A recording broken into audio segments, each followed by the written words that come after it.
ఈ మధ్య గొడవల వల్ల ఇంటిమసీ కూడా అంత ప్లెజర్గా అనిపించట్లేదు. Same here.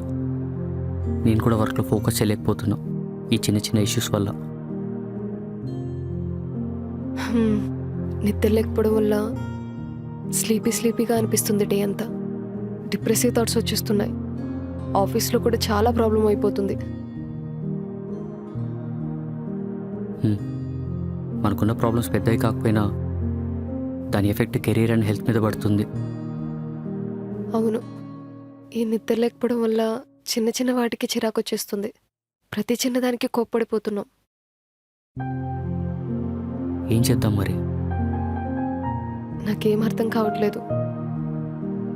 ప్రస్తుతానికైతే నేను పక్క రూమ్లో పడుకుంటాను. ఎలా అయితే అలా అవని. బెస్ట్. నిద్రైనా బాగా పోవచ్చు.